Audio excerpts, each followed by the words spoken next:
Então, a gente prossegue com o debate entre Jones Manuel e o Wilker Leão. Se inscreva no canal, deixe seu like, é claro, desse comentário aí também. Bora, gente, vamos correr com esse debate aqui.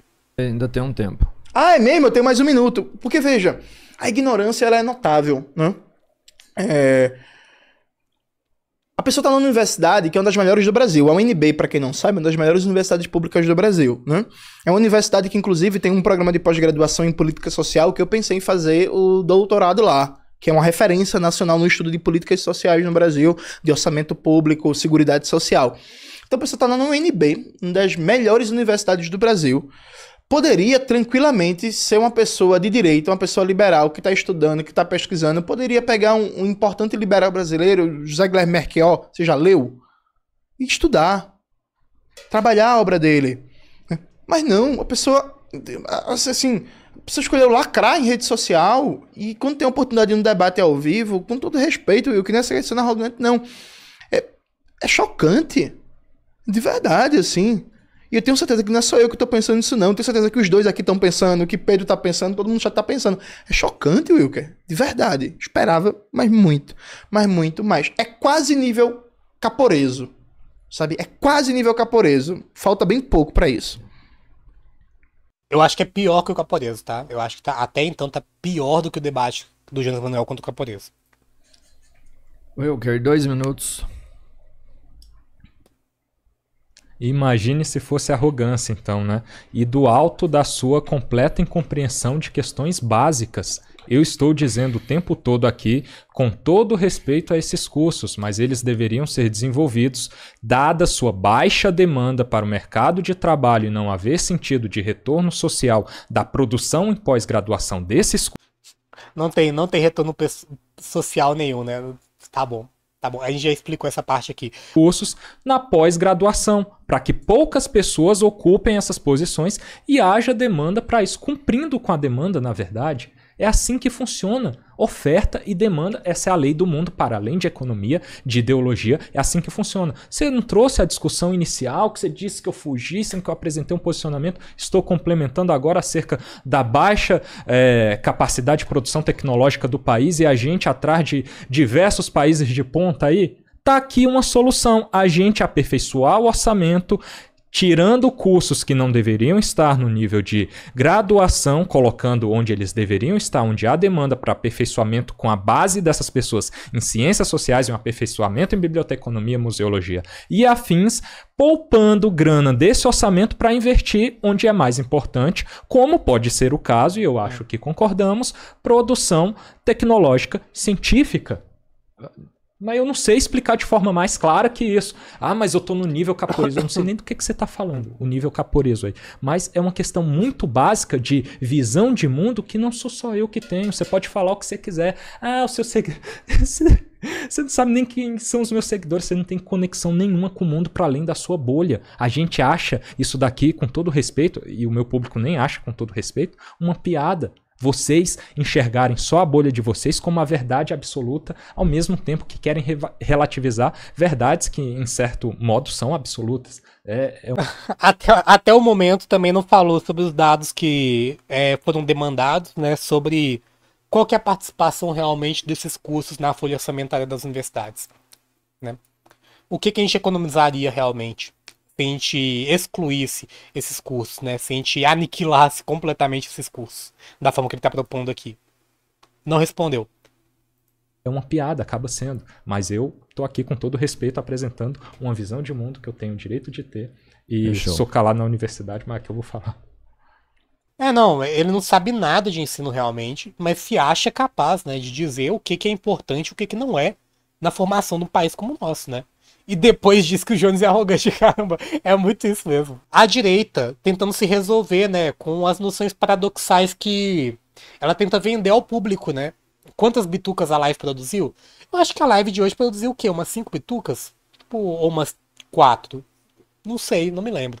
Mas sim, a direita tentando se resolver com o paradoxo que eles mesmos criam, né? Tipo, diz que primeiro o problema da universidade são os salários dos professores, né? Coisa que assim, né? É claro, os salários, o gasto com o pessoal nas universidades, ele representa uma parte significativa da folha orçamentária, com toda certeza.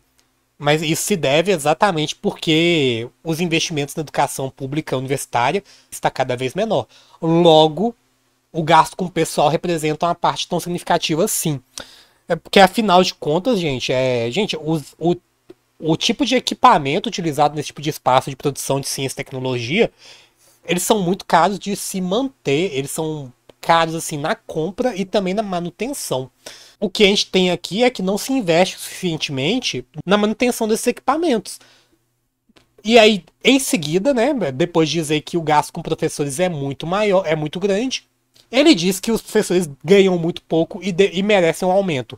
Aí é só tentativa de demagogia mesmo, né? O cara fala que o problema são os professores e depois, para não ser acusado de atacar professor, eles vão lá e dizem que tem que aumentar o salário dos professores, né? Não faz sentido nenhum, absolutamente sentido nenhum. Votação pro Iago fumar um pacote de sabiá ao vivo na live. Ô, William.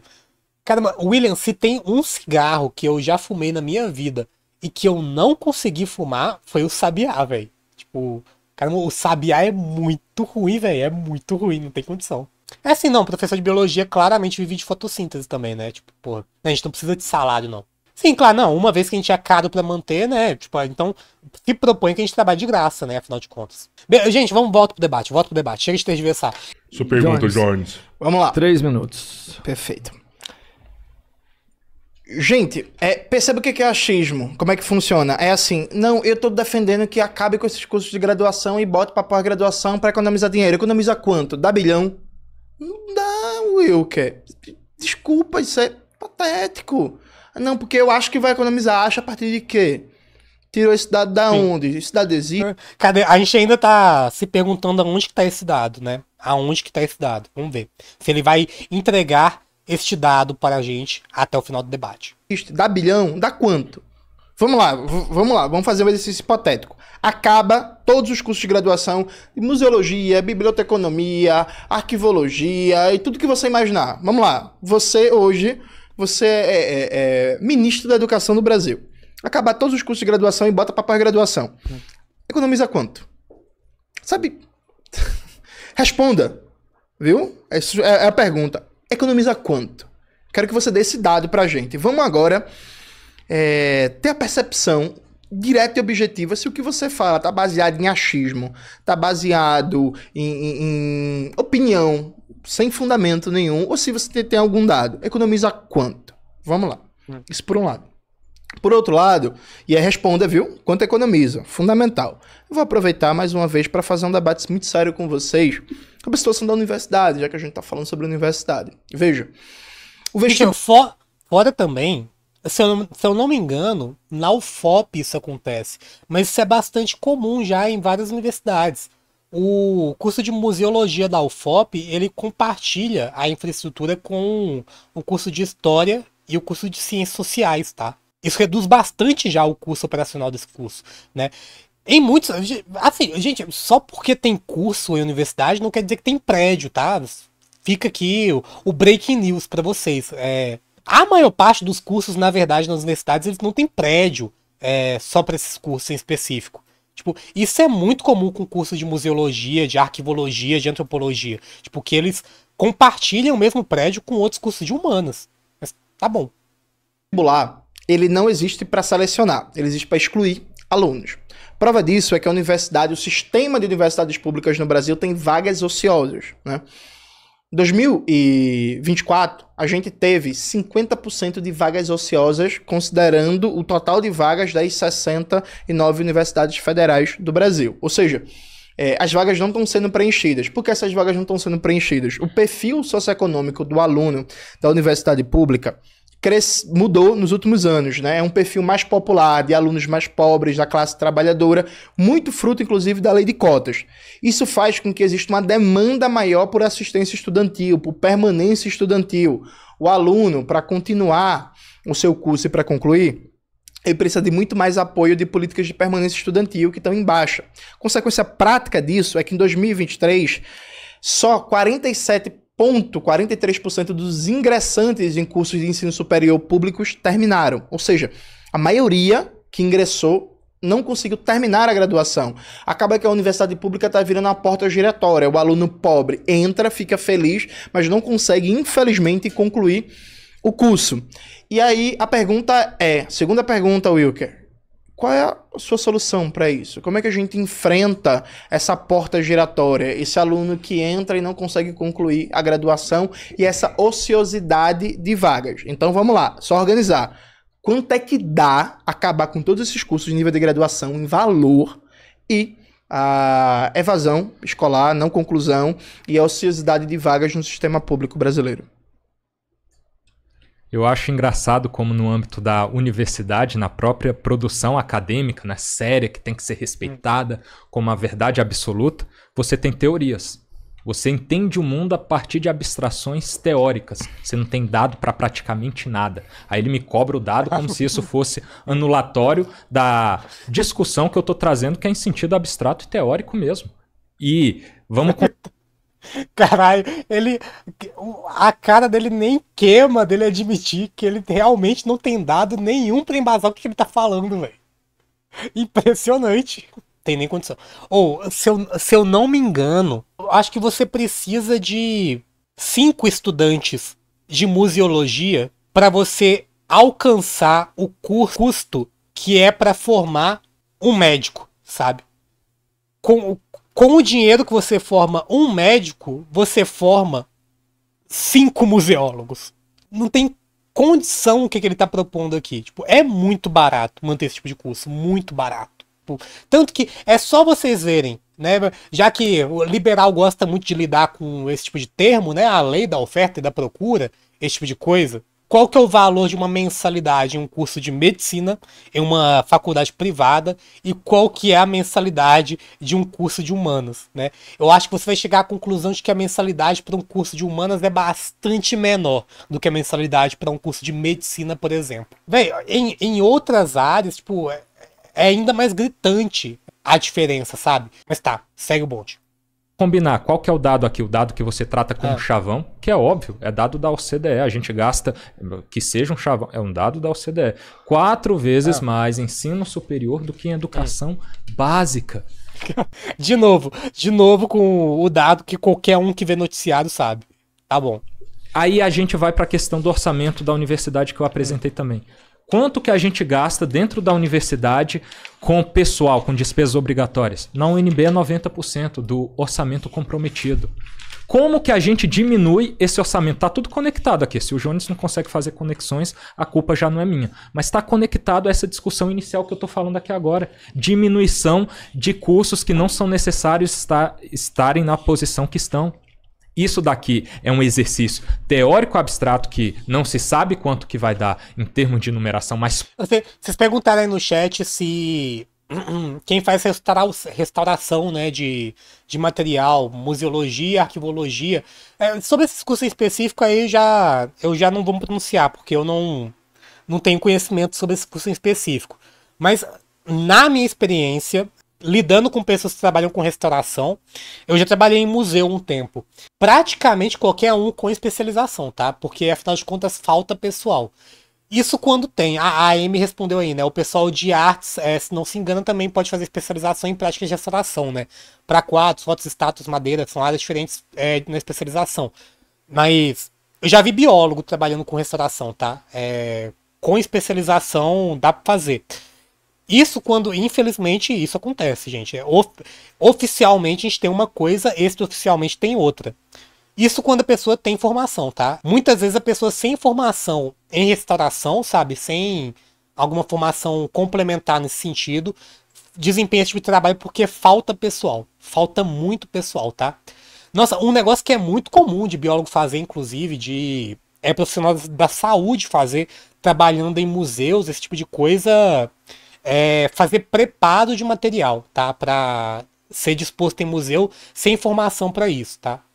Porque esse tipo de... alguns conhecimentos, por exemplo, em técnica de plastinação, que é você aplicar uma resina em uma peça anatômica para dispor, para mostrar os vasos sanguíneos dessa peça anatômica, muita pouca gente faz. e praticamente não tem informação para isso. Você faz esse tipo de restauração se você já teve contato com algum professor que faz esse tipo de trabalho, né? Então você meio que se forma por tabela porque você já trabalhou com um professor que já trabalhou com isso. Tipo, então, gente, pra vocês verem, falta muito pessoal e isso culmina em todo tipo de desrestauração, né, de material, eventualmente, né? Porque falta muita gente e tem gente que não tem competência adequada para lidar com esse tipo de coisa, mas tem que lidar porque, afinal de contas, se não for a pessoa que tá ali para lidar, ninguém vai lidar. Sim, o quadro do Jesus, da restauração que deu ruim, né, é um exemplo desse tipo de coisa. Né? É um exemplo desse tipo de coisa. Naquele quadro, se não me engano, foi uma senhorinha que foi contratada para fazer a restauração e ela não tinha formação em nada do tipo, sabe? É a senhorinha que pintava quadros, assim, e vendia os quadros meio que de forma bastante artesanal e amadora. Mas é isso, essa é a realidade que eu estou narrando aqui para vocês. Mas segue o bonde.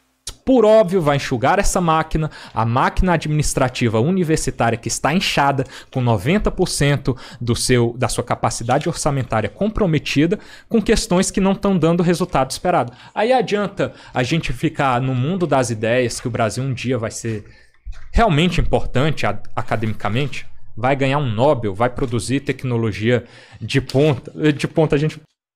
Concordo plenamente que o quadro do Jesus ficou bastante melhor depois da restauração. É verdade, eu acho que ela fez de graça mesmo. Agora que o Marcos comentou, eu acho que ela fez de graça a restauração. Aí, gente, de graça tem injeção na testa, né? Quando é de graça, você não questiona o resultado. Não questiona. Produz tecnologia praticamente nenhuma. Vai produzir tecnologia, começar a fazer algo para além daquilo que eu li para vocês aqui. A discussão do suicídio e a opressão do capitalismo. No grande programa de pós-graduação do Web Comunista Jones aqui. Essas são as discussões fomentadas com seu dinheiro dentro da universidade. E aí, em certo momento, a gente acaba partindo para isso que eu gosto de evitar aqui, que é o óbvio, né? Que é você ficar jogando dinheiro fora. Mas, com todo respeito, cara, a gente está alocando dinheiro corretamente? Assim, qualquer pessoa, e que seja de fora mesmo, porque é isso que eu tô dentro da universidade para questionar. Há uma bolha aqui que vocês ficam fechados nela, tentando entender o mundo só a partir disso. Mas quem tá fora, olha isso, enxerga o completo absurdo que é. Não tem condição a gente, por óbvio, ter cursos nesse sentido que não geram um retorno social e nem tem demanda para que essas pessoas formadas... Não gera retorno social, não tem dado nenhum para embasar o que ele está dizendo. Não tem demanda, não tem dado nenhum para embasar o que ele está dizendo também. Vamos lá. Que o Estado gastou dinheiro, a gente gastou dinheiro para formá-las e tal. Isso não tem dado do quanto que isso representa, né, em gastos, né, em gasto público com esses cursos. Sustentar tudo isso que eu já falei aqui, estejam lá sem haver uma demanda para tal. Qual que seria o sentido? Então, no final das contas, haver um dado ou não anula o argumento teórico que deveria ser trabalhado? Por exemplo, no âmbito legislativo, João? Eu acho que a existência de um dado refutando o argumento teórico abstrato da cabeça dele realmente refuta a ideia que ele está tentando passar aqui, né? Eu imagino que sim. Eu imagino que um dado da realidade ele refute um argumento abstrato da cabeça da pessoa. Mas, assim, quem sou eu para dizer esse tipo de coisa, né? Quem sou eu? Jones, eu não sei se você tem uma ideia de como funciona, mas se você ocupa um cargo no legislativo, você produz ideias teóricas, você tem uma consultoria legislativa, uma verba de gabinete, se for preciso, para contratar gente mais especializada de diversos segmentos ainda, para fazer análises que vão gerar dados. A gente não tem dados para tudo no mundo. A gente tem teorias, inclusive na universidade, aos montes, que são inúteis. E eu estou trazendo um aqui que no próprio senso comum você já vê que vai enxugar a máquina de forma grandiosa, né? Você vai diminuir departamentos, você vai diminuir ali aquele pessoal você vai ter que realocar, né? Mas você vai diminuir cargos para que depois que essas pessoas se aposentem, elas não estejam mais lá. Você está fazendo um trabalho de longo prazo mesmo, visando a saúde das contas públicas. É assim que a gente trabalha em nível orçamentário quando o dinheiro não dá em árvore. E eu não sei se você já percebeu, enquanto comunista que dinheiro não dá em árvore. Porque a gente lida com orçamento sem dados, né? Afinal de contas, né? Aparentemente é assim que a gente lida com orçamento. pensa realmente no mundo ideal em que a gente gostaria que determinados salários fossem X. A gente até concordou aqui que o salário de professor no mundo ideal deveria ser melhor, mas o mundo real funciona a partir de oferta, demanda e recursos escassos. Então o que a gente tem que fazer? A gente tem que trabalhar com o que a gente tem na mão. O que a gente tem na mão? O orçamento universitário que está comprometido de uma forma que precisa ser trabalhado de algum modo. Então, é trazida uma ideia teórica aqui e a falta de um dado concreto não anula a possibilidade de que esse dado... Não tem condição que ele tá tentando meter essa mesmo. Tá tentando se justificar em não trazer absolutamente nenhum dado para as alegações que ele tá trazendo aqui. Não é possível. Ele possa ser apurado e visto como real, porque no próprio senso comum você já enxerga de forma básica que isso daqui vai dar em enxugamento da máquina, em um melhor alocamento de recursos que vão ser destinados para áreas mais importantes. 2 minutos, Jones. Wilker, você não sabe se dá bilhão, né? Porque no próprio senso comum vai dar um enxugamento da máquina. O Wilker dá bilhão, não dá. Então pare com isso, sabe? Pega um negócio para estudar, tem alguma ideia, sabe? Para realmente pensar em alguma coisa útil. Se quer exemplos sobre problemas orçamentários da universidade, eu vou lhe dar 2 exemplos, só para você pensar e fica como informação. Hoje, uma universidade pública, ela paga a mesma bandeira de energia elétrica que uma casa doméstica. Só que várias universidades têm, por exemplo, laboratórios de pesquisa, que tem um consumo energético muito alto. O Estado brasileiro, para o agronegócio, para as indústrias, dá subsídio na conta de luz. Para a universidade, não. Então, a Universidade de Campinas, que tem um acelerador de partículas e por aí vai, que gasta muito de energia elétrica, ela paga a mesma bandeira de energia elétrica que tua casa. O agronegócio ganha isenção. É um absurdo, Wilker. Então, gente, imagina. O próprio Wilker falou, não, o gasto com o pessoal é muito. Gente, imagina. A grana que é você manter um acelerador de partículas e você ter um cenário em que o gasto com o pessoal representa a fatia tão grande do orçamento das universidades. É isso que a gente tem. Como que um país desse vai produzir ciência e tecnologia de qualidade? Produz à luz de velas, basicamente. Mas produz. A universidade tem que ser considerado um órgão estratégico do Estado e não pode pagar a mesma bandeira de energia elétrica que um consumo doméstico, né? Porque a UFRJ, quando o Roberto Ler era reitor, o maior gasto... não. Fora que... Obrigado pelo superchat, inclusive, Léo. Fora também que tá tratando a economia nacional como doméstica, né? Como sempre, né? Como sempre. Vamos lá. Obrigatório de manutenção era com energia elétrica. Isso é inaceitável. Outra coisa, Wilker. O governo FHC proibiu o concurso público para atividades meios, né? E a partir daí se criou um mercado de empresas terceirizadas, dizendo que isso ia reduzir custos e agilizar a contratação de força de trabalho. Realidade concreta é que hoje, em média, nas universidades públicas, aquela tiazinha da limpeza, que é trabalhadora de serviços gerais, ela custa para a universidade 5 salários mínimos. Ela só recebe 1. Custa para a universidade 5 e uma empresa está ganhando em cima de uma trabalhadora simples 4 salários mínimos. Isso é um custo inaceitável. Boa parte do recurso da universidade no custeio vai para pagamento de força de trabalho terceirizada. E aí você acha bilhão e acha fácil. Fica a dica para pesquisar. Bora para perguntas gerais? Pode ser, Wilker? Não. Então, eu vou ficando por aqui com esse corte. Se inscreva no canal, deixe seu like, é claro. Deixe seu comentário aí também. Vamos para a próxima parte do debate, então. Gente, impressionante. Assim, a cara nem queima dizer, não, realmente, eu não tenho dado nenhum. Eu tô me baseando em senso comum. Tipo, é isso que ele tá propondo aqui. Acender mais cigarro, que não tem condição. Nota, hoje meu cinzeiro vai encher de bituca, hein? Assim, não, depois o liberal que estuda na federal, né, ele vai criticar a universidade dizendo que, falando mal da segurança, da limpeza e das lanchonetes, né, que são majoritariamente todos serviços terceirizados. Nossa, gente, na UFMG não tem uma lanchonete que não seja terceirizada, se não me engano. E vamos combinar, né? As lanchonetes da UFMG terceirizadas são uma merda, né? São uma bosta.